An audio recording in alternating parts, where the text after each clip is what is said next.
여러분의 아침을 함께합니다. 94.5MHz YTN 뉴스 FM 신율의 출발 새아침.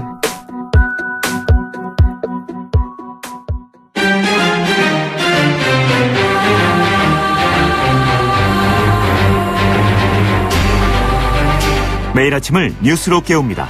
신율의 출발 새아침.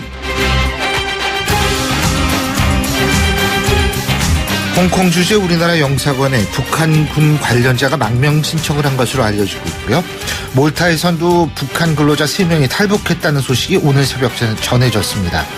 이런 와중에 북한은 우리나라 국민을 납치하고 테러하기 위해서 10여 개의 테러저를 캄보디아와 라오스 등 동남아 국가와 또 중국 등지에 파견했다는 소식이 전해지고 있죠. 한마디로 탈북자의 숫자가 증가할수록 북한은 맞대응으로 우리 국민을 납치하겠다는 건데요. 더구나 이런 테러저로 파견한 북한의 기구 이름이 뭔지 아십니까? 문화교류국입니다. 아마도 북한은 우리 국민을 납치 테러하는 것을 문화교류라고 생각하는지는 모르지만 어쨌든 이번 휴가 때 외국에 나가실 계획이 있는 우리 국민들은 탈북 소식이 들릴 때마다 더욱더 조심하셔야 할 것 같습니다. 북한 우리 삶에 도움이 되기는커녕 정말 방해 걸림돌밖에 두지 않습니다. 신율의 출발 새 아침 오늘 순서 시작합니다.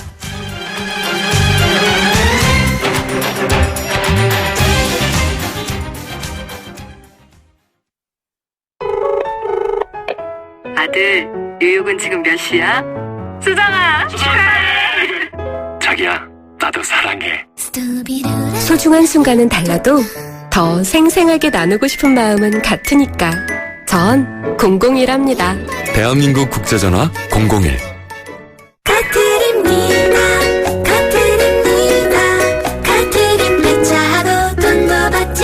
폐차하고 보상금 받는 카트리, 재활용으로 자연도 살리는 카트리, 돈도 벌고 자연도 지키는 폐차 전문 브랜드 카트리. 1522-5454 카트리로 폐차하세요. 1522-5454.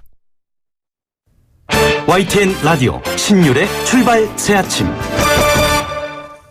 지금까지 들어온 뉴스 백병규 시사평론가와 함께 분석해보겠습니다. 어서 오십시오. 안녕하십니까. 예, 라오스 비엔티엔에서 열렸던 아세안 지역 안보 포럼, ARF라고 하고 어떤 분은 아프라고 또 얘기를 합니다. 네. 근데 이 외교장관회의 의장 성명이 어제 발표가 됐죠. 네, 예. 폐막 하루 뒤에 그 지각 늦장 이제 발표인데요. 예. 네, 그만큼 이 논의 과정에서 상당히 좀 복잡했다 이렇게 봐야 되겠죠. 이 중국과 러시아 북한이 집중적으로 문제를 제기했던 사드 배치 문제는 의장 성명에서 언급되지 않았습니다. 예. 이 북한 핵과 미사일 문제, 이 북한의 핵실험과 로켓 발사, 탄도미사일 발사 등을 일일이 언급하면서 이 한반도 상황 전개에 대한 우려를 공유한다. 예. 이러면서 모든 유엔 안보리 결의를 북한이 준수할 것을 촉구를 했고요. 또 육자회담의 조속한 재개에 유리한 환경을 조성하기 위한 공동의 노력을 강조를 했습니다. 일단 한미일 3국의 공동 대응이 상당한 성과를 거뒀다는 평가가 가능할 것 같습니다. 아무래도 제가 볼 때에는 의장 성명이 3개였잖아요. 문제거리가 사드, 네. 남중 국해, 그다음에 네. 북핵. 근데 이 사드하고 남중 국해 문제를 맞바꿨을 가능성이 있다는 생각이 들어요. 예. 네, 이 남중국해 문제에 대해서는 두루뭉술한 절충이 이루어졌는데요. 예. 유엔 해양법 협약을 비롯한 이 국제법에 따른 평화적 해결을 촉구한 것은 이제 미국과 일본 또 베트남 등 중국을 제외한 아세안 이해 당사국의 입장을 반영한 것으로 반영한 이제 일반론적인 언급이다 이렇게 볼 수 있겠고요. 이 의장 성명은 상호 신뢰와 자제력을 발휘해 상황을 더 복잡하게 만들 수 있는 상황을 피해야 된다고 강조를 했습니다. 이 역시 중국과 아세안 각국의 이해가 첨예하게 엇갈리는 이 문제의 복잡성을 반영한 이 원론적인 언급 수준이다 이렇게 볼 수 있을 것 같죠? 예. 자, 그리고 언론 보도를 보니까 우병우 수석은 이 주말만 지나면 괜찮은데 왜 나를 특별 감찰을 하려고 하느냐 이런 얘기를 했다라는 보도가 일부 나왔지 않습니까? 그렇습니다. 근데 조선일보는 어제 하루 쉬었는데 오늘 다시 시작했어요. 네. 예? 이 우병우 민정수석 부인 등 처가가 보유한 화성시 동탄면 농지 여기에 대해서 차명 보유 의혹을 제기를 했습니다. 이 조선일보가 이제 보도를 했는데요. 한 3가지 이유를 들었습니다. 첫째는 이 땅을 판 이모 씨 61살인데요. 매각한 땅과 현재 보유하고 있는 부동산 가치가 최소 20억 원이 넘을 것으로 추정되고 있는데도 불구하고 지난 20년 동안 다세대 주택이나 그 임대주택에 그 세대로 살았고요. 지금은 그 19평짜리 그 다세대 주택에서 그 전세로 살고 있다고 합니다. 그리고요, 그 전세값을 주인이 올리질 못해 돈이 없어서 그렇죠. 이분이 올리지도 못한다는 맞습니다. 그것도 보도가 됐더라고요. 이 양반이 땅 부자인데도 뭐 이렇게 그 금검절약하고 계시는 건지. 표본이죠. 네. 네. 두 번째로는 그 2014년 당시 그 주변 파세 그 실거래가가 그 평당 그 288만 원에서 예. 이 398만 원 선에 그 거래됐는데도 이 우병우 민정수석 그 처가가 그 매매한 땅은 그 6분의 1 혹은 그 8분의 1 수준으로 매입을 했다고 그럽니다. 이 공시지가보다 더 낮은 가격에 매입을 했다고 그러죠. 예. 이 또 그 이 씨가 보유하고 있는 이 또 다른 땅에 우병우 수석 처가 소유인 그 기흥 CC를 운영하는 이 삼남개발이 설정해 놓은 2천만 원의 근저당 이 10년 넘게 풀지 않고 있다고 하죠. 예. 네, 무려 20억 원의 그 땅 부자가 지금 또 그 매매 대금으로 수억 원을 이제 받은 양반이 이 2천만 원짜리 근저당 아직까지도 풀지 않고 있다. 예. 이렇게 돼 있고요. 또 이 땅은 그 이 씨가 이 우수석 처가에서 그 판 땅과 같은 시기에 동시에 이제 그 매입을 했던 것으로 이렇게 돼 있다고 하죠. 예. 그러니까 참 보면은 그 여러 가지로 참 궁금한 점이 많이 되게 돼 있어요. 네, 이제 예. 그 특별감찰관이 이제 밝혀내야 될 사안이라고 봐야 되겠죠. 예. 네. 그러니까 이게 결국 세금 문제다 이거 아닙니까? 그죠? 그렇죠. 이 조선일보는 이 정황을 보면 그 이들 땅 역시 그 우병우 수석의 그 장인이 이 차명으로 보유했던 땅일 수 있다는 추정이 가능하고 그럴 경우에는 상속세 포탈 문제가 이제 제기가 된다고 지적하죠. 여러 가지 참 궁금증이 많이 일어나네요. 예. 이게 뭐 내일은 또 어떤 얘기가 나올지 그건 모르겠어요. 네. 예. 근데 이게 벌써 한 2주 된 것 같아요. 계속 일면에 나오는 게. 그렇죠. 예. 네. 오늘 또 뭐 다른 언론에서는 또 이제 다른 의혹들을 글쎄요, 좀 그죠? 하고 있죠. 자, 어제 여의도 중식당에서 친박 의원 40여 명이 모여서 저녁을 같이 했는데 서청원 의원이 초청한 만찬이었죠. 그렇죠. 정확히 그 42명의 그 친박계 의원이 그 참석을 했는데요. 이 의원은 이런 말을 했습니다. 이 당대표 경선에 출마할 생각은 0.1%도 없었다.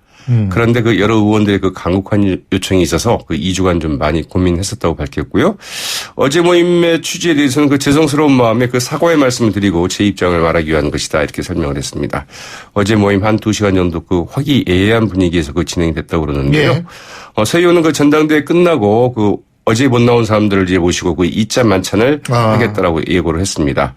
어제 만찬장에서 그 건배사, 뭐 비행기, 사우디 아우디 뭐 이런 말들이 나왔다고 그러죠. 뭐 사우디 아우디? 네. 이게 사나이의 우정은 죽을 때까지, 아줌마의 우정도 죽을 때까지. 원래는 이거네요. 이제 그 죽을 때까지란 말이 D자로 시작하는 좀 이런 말인데요. 네, 죽을 때까지 예. 그렇게 번역을 하고 있죠. 아, 그래서 그렇군요. 네, 어제 그 김문수 전 경기지사하고 그 홍문정 의원은 모두 이제 불출마 선언을 했죠. 예, 그렇습니다. 그 더불어민주당 이종걸 의원 어떻게 당대표 나가는 거예요? 마는 거예요? 오늘 좀 확인을 좀 해봐야 될 것 같은데요. 근데 조금 전에 동아일보가 보도한 바에 따르면 조금 전에요. 7시간 전에 네. 출마를 결심했다라는 얘기가 네, 떴습니다. 이제 경향신문도 이제 어제 확인을 해봤더니 예. 출마하겠다 밤중에 이렇게 얘기를 했다고 그러는데요. 예. 어제 아침 방송과의 그 인터뷰에서 그 출마하겠다 이렇게 밝혔죠. 그러나 더민주 그 비대위가 끝난 뒤 이제 김종인 대표가 만류하면서 지금 예. 급제동이 걸렸고요. 말씀하신 것처럼 밤에는 언론사들의 그 확인 취지에 대해서 이 김종인 대표가 그 객관적인 조건들과 그 당의 미래 등을 종합적으로 고려해 그 생각해 보자고 권했지만 나는 내 방식대로 당을 생각했다 이렇게 이제 말해서 출마를 시사했다고 그러는데. 그래도 이제 궁금한 어떤 부분이에요. 결정이 나올지는 좀 지켜봐야 되겠죠. 예, 요게 궁금한 부분이 이래문이라고 있죠. 이래도 저래도 문재인. 근데 그런 상황에서 그냥 이종걸 대표가 전 원내대표가 나와서 어떤 것을 생각하고 있을까? 전 그게 참 궁금해요. 네, 예. 한번 이제 직접 불러서 한번 들어볼 필요가 있겠죠. 네, 예, 오늘 말씀 여기까지 듣죠. 고맙습니다. 네, 고맙습니다. 예, 지금까지 백병규 시사평론가였습니다.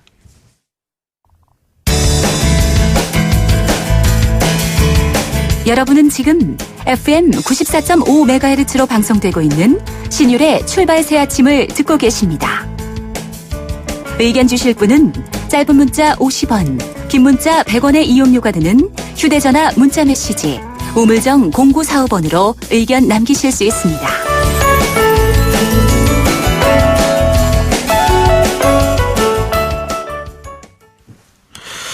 예.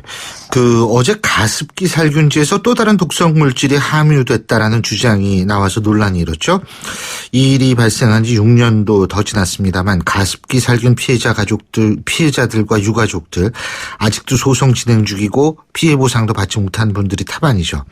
이 같은 사태를 돕고자 정치권에서 집단소송법이라는 게 발의됐는데요. 자, 오늘 이 시간 집단소송법을 발의한 더불어민주당 박영선 의원 전화 연결해서 입장 들어보겠습니다. 박 의원님 안녕하세요. 네, 안녕하세요. 예, 네. 집단소송법. 예전에는 박영선법이라고 얘기하는 금산분리법 그거 하시지 않으셨습니까? 그죠? 네. 자, 이번엔 집단소송법. 이게 뭐예요? 지금 조금 전에 설명해 주셨듯이요. 네.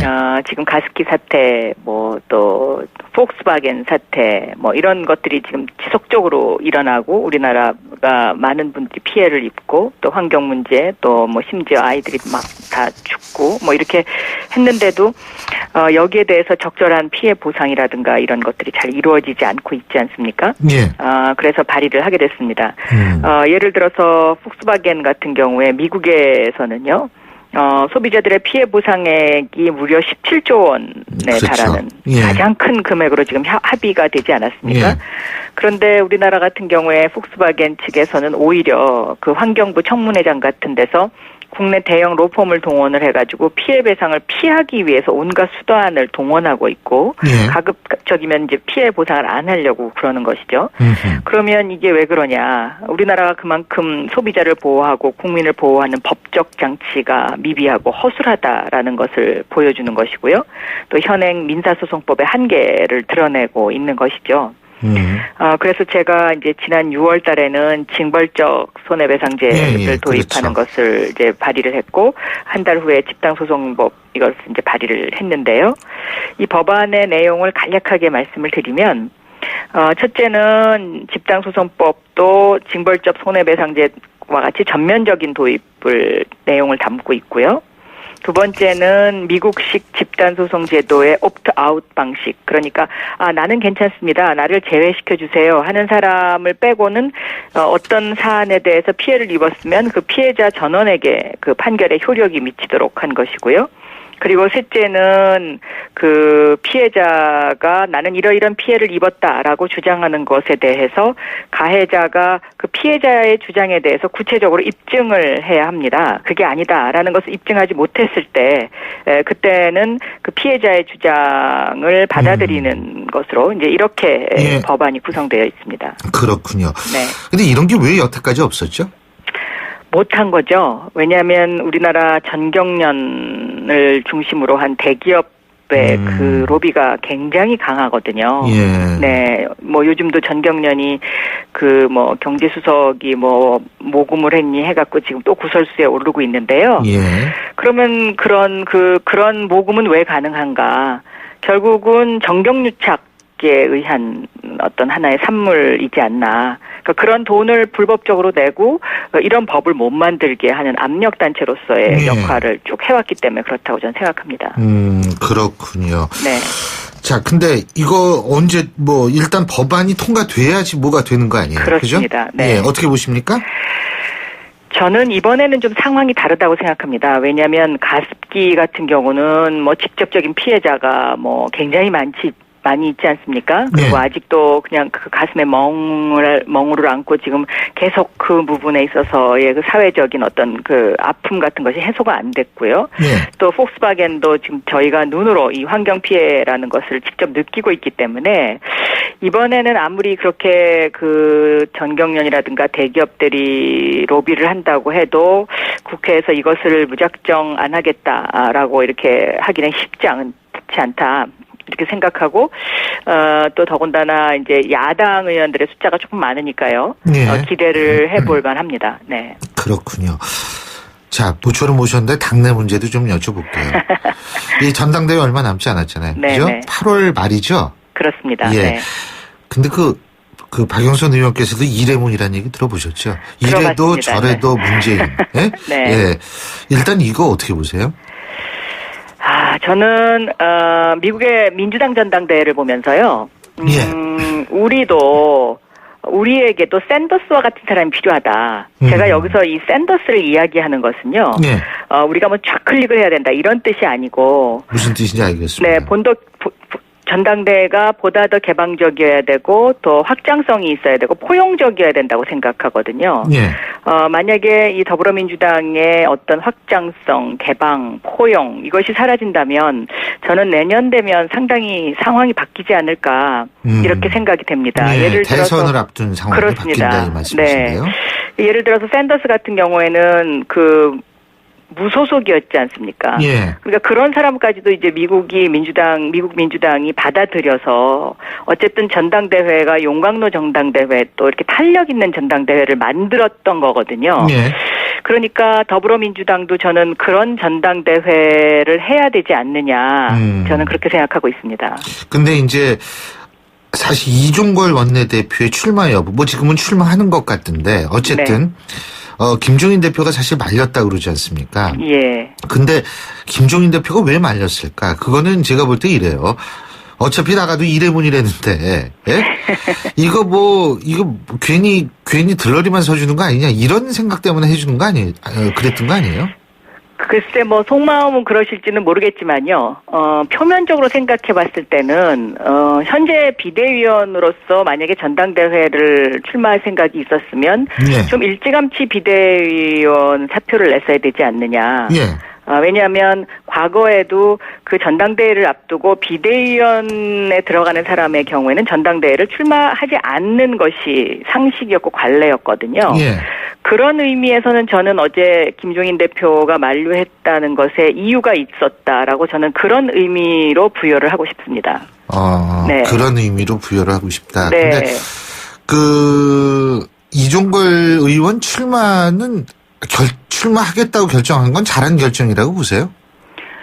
출마는 누구나 할 수 있는 것이지만요. 그렇죠. 그러나 전당대회 룰을 정한 비대위원이 전당대회에 출마한다. 이것은 저는 좀 도덕적으로 문제가 있지 않나. 제 잣대는 그렇습니다. 아, 그렇군요. 그러니까 네. 이번 텀에는 출마를 하면 안 된다. 이런 생각을 비대위원이 아니었다면 저는 예. 뭐 얼마든지 출마가 가능하다고 봅니다. 예. 네. 아참, 그리고요. 네. 저 아까 박영선 의원께서 좀 아까 청와대 무슨 모금 얘기하는데 그게 뭐예요? 그 미르 재단이라고요. 미르요?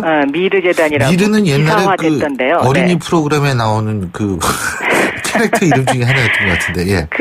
기사화가 됐던데, 저도 기사를 통해서 본 것입니다. 예. 그러니까 청와대 경제수석이 정경련에다가 이야기를 해서, 재단에 모금을 했다는데, 그 모금 액수가 무려 500억에 다른다는 것이죠.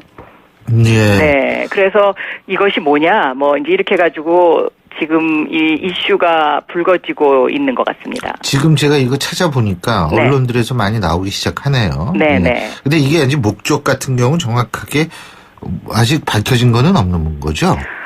그렇죠. 현재까지 알려진 그런 상황인데 예를 들면 과거에 전두환 대통령 시절에는 이순자 여사께서 어린이 심장 모금, 그러니까 심장 그 수술을 위한 모금 운동을 펼치지 않았습니까? 네. 그때 이제 우리나라 대기업들, 재벌 기업들이 줄 서서 다 거기다 돈을 냈었죠. 예. 그런 것들이 예를 들면 겉으로는 좋은 일을 하는 것처럼 보이지만 사실은 정경유착의 아주 커다란 사례 아닙니까? 예. 이것도 혹시 그런 게 아니냐라는 이제 그런 의심 섞인 기사를 제가 봤습니다. 네. 야당도 여기에 대해서 좀 더 관심을 가져야겠네요. 그렇습니다. 만약에 이게 예를 들면 그 정경련이 정말로 그런 모금 활동을 했다고 하면 이것은 일종의 비자금과 같은 성격의 것이니까요. 이거는 옳지 않다고 생각합니다. 네. 일단은 국가 브랜드를 높이자는 취지로 만들어진 재단이라고 그럽니다. 미르가. 근데 네. 대기업에서 500억 가까운 돈을 모았다.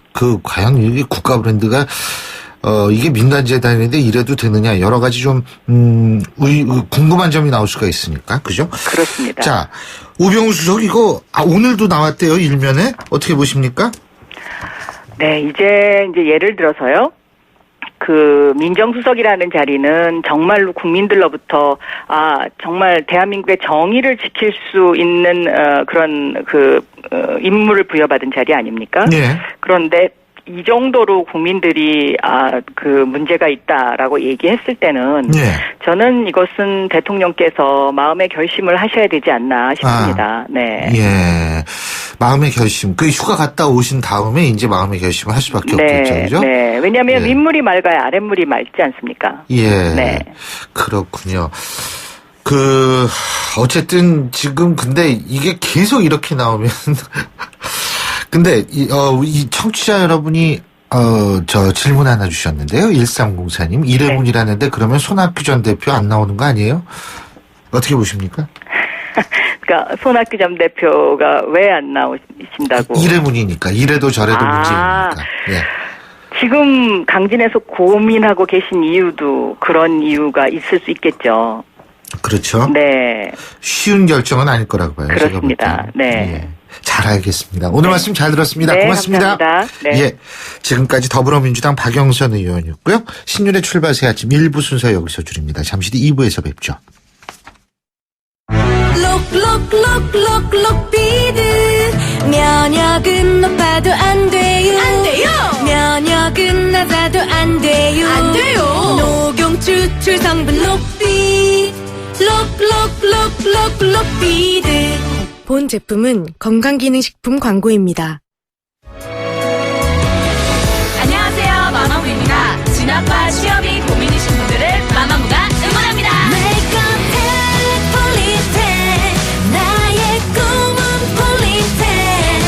세상을 바꿔가는 모든 기술 폴리텍 대학 함께 가요. 누구나 원하는 최고의 인재 여기 아름다운 그대가 있어요. 미코텍 폴리텍 난 그대만의 폴리텍. 이 캠페인은 고용노동부와 한국폴리텍대학이 함께합니다.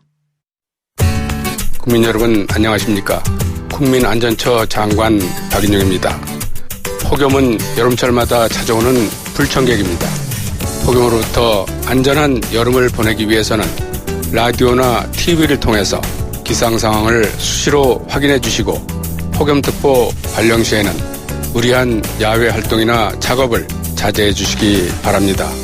그리고 어린이나 노약자 분들께서는 가급적 외출을 삼가시고 무더위 쉼터를 이용하는 것이 좋습니다. 야외 활동 중에 두통이나 근육 경련 그리고 현기증과 같은 증상이 나타나면 시원한 곳에서 휴식을 취하거나 119로 즉시 신고해 주시기 바랍니다. 무더위 예방수칙을 잘 지켜서 안전한 여름을 보내시기 바랍니다. YTN 라디오 안전한 여름나기 캠페인 국민안전처와 함께합니다. 소통의 아침을 여는 공정한 목소리 신율의 출발 새 아침. 신율의 출발 새 아침 2부 순서 먼저 광고부터 들으실까요? 페이스 도루코 면도기 도루코 페이스 면도기 페이스 안전하고 부드러운 대한민국 면도기. 안전하고 부드러운 면도 그 이상을 경험하세요. The Shaving Innovator Dorco Pace. 온도와 습도를 항상 일정하게 유지시켜주는 항온항습기 전문기업 AR. 전산센터, 반도체 공장, 미술관, 박물관, 귀중품 보관실을 30년 축적된 기술로 AR이 지켜드립니다. 24시간 확실한 서비스 보장 031-497-0561. 안녕하세요. 김시안입니다. 시원한 폭포 소리가 들리세요? 있는 그대로의 자연스러움을 간직한 폭포처럼 맑고 깨끗한 칠성 사이다가 우리 곁에 있습니다. 변함없이 맑고 깨끗한 칠성 사이다.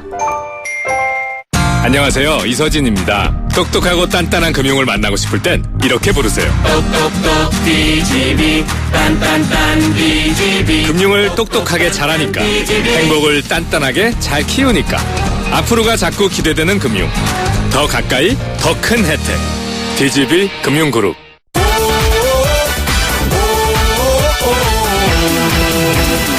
우산과 동탄을 함께 누리지요. 초중고교가 가깝지요. 실속 조건에 놀라지요. 오산의 중심에서 동탄까지 누리는 스마트한 선택. 오산 센트럴 푸르지오 8월 오픈. 푸르지오. 대우건설. 톡톡 따라 불러보세요. LG 디오스 김치 톡톡송. 배출김치 톡톡, 유산균이 톡톡, 동치미 톡, 갓김치 톡, 오이김치 톡. 유산균이 12배 더 많아? 진짜 맛있는 김치. 유산균이 톡톡, 감칠맛이 톡톡. LG 디오스 김치 톡톡. 목요일 아침입니다. 7시 37분 50초 지나고 있는데요. 자, 지금 교통 상황 알아보죠. 김재윤 캐스터. 출발 새 아침 교통정보입니다. 동부간선도로 의정부 쪽으로 사고 여파를 받습니다. 상계교를 조금 지난 지점 1, 2차로 2개 차로에 걸쳐서 화물차와 승용차 추돌 사고 처리 작업을 하고 있는데요. 이 때문에 뒤쪽으로 월계 1교부터 사고 지점까지 시속 10km 안팎으로 정체가 상당히 심한 편이고요. 이 구간 지나는 데만 대략 35분 이상이 소요가 되고 있습니다. 반대편 도심 쪽으로는 노원교부터 창동교, 다시 원릉교부터 성동교까지 교통량 자체가 많아서 밀립니다. 강변북로 구리 쪽으로는 가양대교부터 동작대교까지 강동쪽으로 길게 밀리고 있는 상황이고요. 올림픽대로도 행주대교부터 가양대교, 여의교부터 한강대교까지 시속 30km 안팎으로 이동을 합니다. 오늘은 강서쪽으로 이동하는 길이 비교적 여유가 있는 편입니다. 올림픽대로 공항 쪽으로도 청담대교 부근 그리고 한남대교 부근에서만 잠깐 밀리고 강변북로도 한남대교에서 한강대교까지 비교적 짧은 구간에서만 속도가 떨어집니다. 출발 새 아침 교통정보였습니다. YTN 라디오 신율의 출발 새 아침. 너무 놀라서 눈물만 나온다. 빵 사러 나가기가 무섭다. 그제였었죠? 프랑스에서는 10대 소년이 86의 노신부를 무릎 꿇리고 참수해서 살해하는 아주 끔찍하고 잔인하고 광기 어린 테러가 발생했습니다. 이 트럭 테러의 신부 살해, 도끼 테러까지 요즘 유럽에선 테러가 일상화됐다는 말까지 나오죠. 그야말로 공포와 혼돈의 나날을 보내고 있을 수밖에 없을 텐데요. 자, 관련 얘기 들어보겠습니다. 한국 테러학회 회장을 맡고 있는 호원대 이만종 교수 연결합니다. 안녕하십니까? 네, 이만종입니다. 자, 일단은 테러가 말이에요. 지금 이렇게 일상화된 이유가 뭐라고 보십니까? 네, 최근 유럽에서 발생하는 테러의 몇 가지 공통점이 있습니다. 예. 첫째가 테러를 자행하는 범인들의 연령대가 10대 후반에서 20대 초반으로 대체로 어린 편이고요. 그리고 이제 두 번째는 이슬람권 국가에서 이민을 왔거나 난민이라는 점입니다. 예. 세 번째는 정착한 나라에서 이제 절도, 이제 강도와 같은 범죄로 인해 가지고 이미 수감 생활을 한 이들이 이제 상당 비율을 차지하고 있다는 점인데요. 그래서 일명 교도소에서의 그런 극단주의 사상을 학습하는 교도소 지하드가 탄생하고 있다, 이렇게 이제 볼 수가 있겠고요. 이외에도 이제 종교적 신념이라든가 또는 이제 정치적인 목적이 분명하게 이제 보이지 않는 경우가 많습니다. 그래서 언제 어디서 발생할지 모르는 그런 그 테러가 일상화된 그런 불안한 시대라고 이렇게 볼 수가 있겠습니다. 자, 하나씩 보죠. 테러 연령 10대 후반에서 20대 초반이다. 정착 국가에서 수감한 전과가 있다. 그죠? 네. 자, 그렇다면 이렇게 말씀하셨는데 이거는 결국은 지금 교수님 말씀은 해당 국가에 있어서의 사회 통합이 제대로 이루어지지 않았기 때문에 테러가 발생했다, 이런 말씀이십니까? 결국은 다른 측면에서 보면 이제 중심부와 주변부의 충돌이다, 이렇게도 이제 볼 수가 있겠는데요.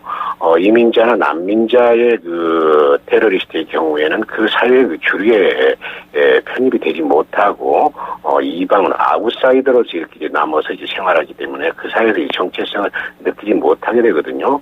그래서 결국 이제 좌절은 이제 그 분노로서 이어질 수가 있고, 이 분노는 이제 테러의 형태로서 이제 나타날 수가 있습니다. 그러니까 결국은 쌍뜨레하고 페리페리, 다시 말해서 중심과 주변인데 주변이 페리페리에서 중심으로 못 가니까, 주변에서 중심으로 못 가니까 결국은 그 분노 때문에 범죄도 저지르고 테러도 저지른다, 이런 말씀이시잖아요.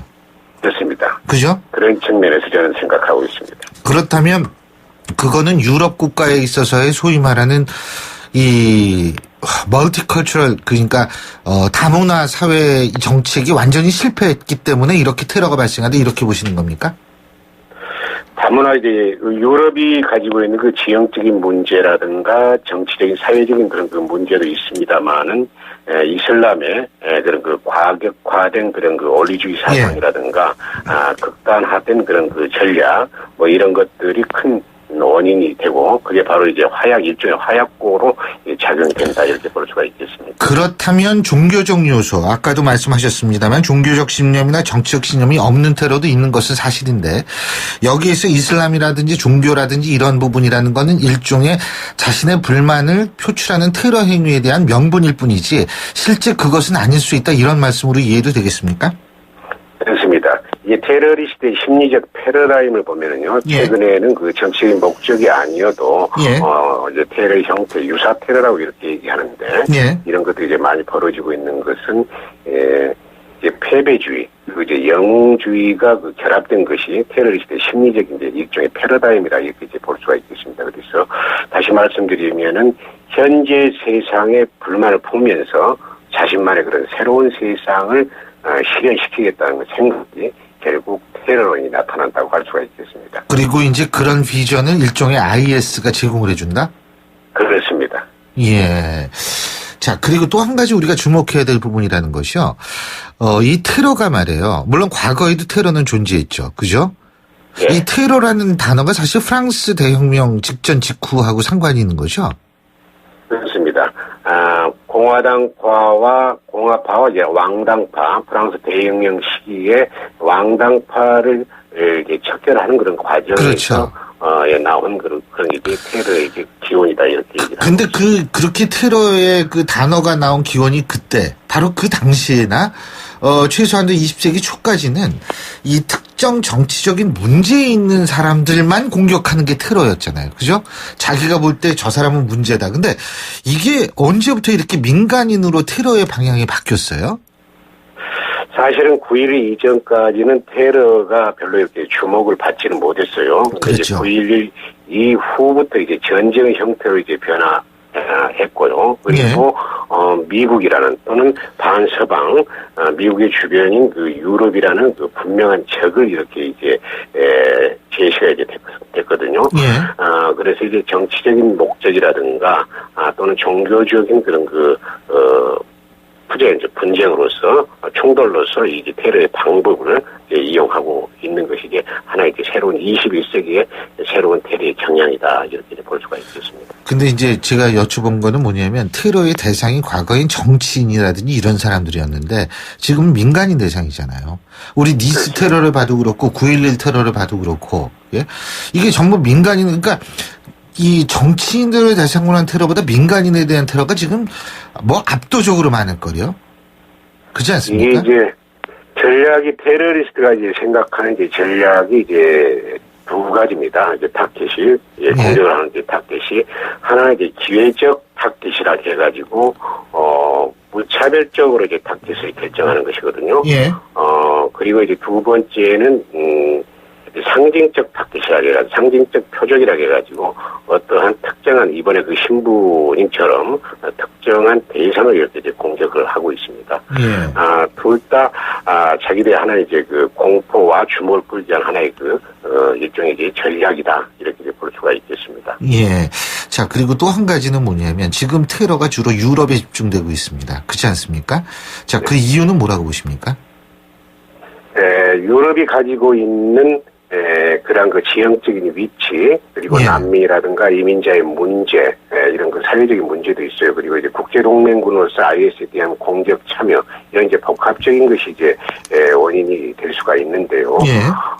저는 또 다른 측면에서 이제 한번 이제 판단을 한번 해보는데, 이번에 그 집중적으로 발생하는 유럽의 테러는 이 지역을 집중 공략함으로써 지구촌을 공포로 몰아넣으려는 다시 말해서 아픈 곳을 또 때리는 일종의 수함 전략, 벌떼 전략이라고 하거든요.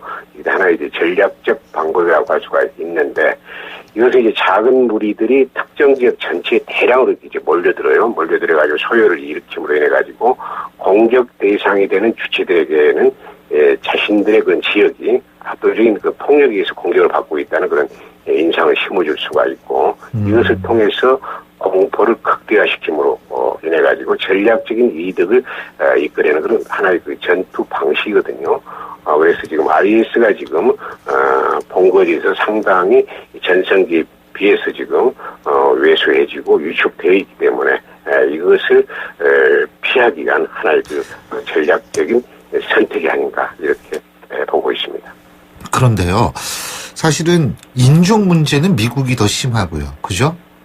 그리고 IS에 대한 공격에 가담하는 건 미국이 주도하고 있지 않습니까? 그렇습니다. 이번 미국이 이제 그 동맹군의 이제 주체 중심이 되고 있죠. 그렇지만 유럽에 이렇게 이제 공격을 집중하는 것은 조금 전에도 이제 말씀드렸습니다만 그런 원인도 되겠지만 다른 측면으로 보면은 미국을 직접 공격하기가 쉽지 않기 때문에 외곽을 때리는 일종의 외곽 때리기 전법이 아닌가. 미국의 최측근인 최우방인 프랑스라든가 독일이라든가 그런 나라를 이제 대상으로 하고 있다고 이제 보여집니다. 자, 그렇다면은 테러는 앞으로도 유럽에서 계속 발생할 것이다. 그렇게 보시는 거죠? 그렇습니다. 유럽뿐만 아니라 세계는 이제 테러로서 이제 안전하다고 이렇게 이제 할 수가 없겠습니다. 이번 이제 유럽의 테러들도 IS가 이제 배후를 자처했습니다만 직접 지형 계획한 그런 그 테러라기보다는 극단주의에 동화된 이민 2, 3세들을 이제 활용을 했거든요. 그래서 그 사회에 적응하지 못한 상태에서 벌인 일종의 외로운 늑대형 묻지마식 그런 테러라는 게 공통점인데 이런 테러가 유럽에서 그리고 세계에서 계속 발생할 것이다. 이렇게 보여집니다. 이걸 막을 수 있는 방법은 없을까요? 테러를 맞는 테러를 저지하는 그런 그 만병통치적인 해법은 없습니다. 상당히 경제적인 불평등이라든가 뭐 기회의 박탈 등이라든가 이런 사회적인 또는 복지적인 문제와 함께 있기 때문에 소외감을 느끼는 사람들이 많아질수록 이런 그 불특정 다수를 해치는 이런 유럽 형태의 테러는 많이 발생할 수밖에 없다고 할 수가 있겠습니다. 그래서 어떻게 보면 이제 위기의 시대라고 할 수가 있는데 이 위기의 시대에 세계는 좀 더 총체적이고 또 테러 위협에 철저히 이렇게 해야 될 것으로 이제 보입니다. 알겠습니다. 오늘 말씀 잘 들었습니다. 고맙습니다. 네, 감사합니다. 예, 지금까지 한국테러학교 회장을 맡고 있는 호원대학교 이만종 교수였고요. 신율의 출발새 아침 2부 순서 여기서 줄입니다. 잠시 뒤 3부에서 뵙겠습니다.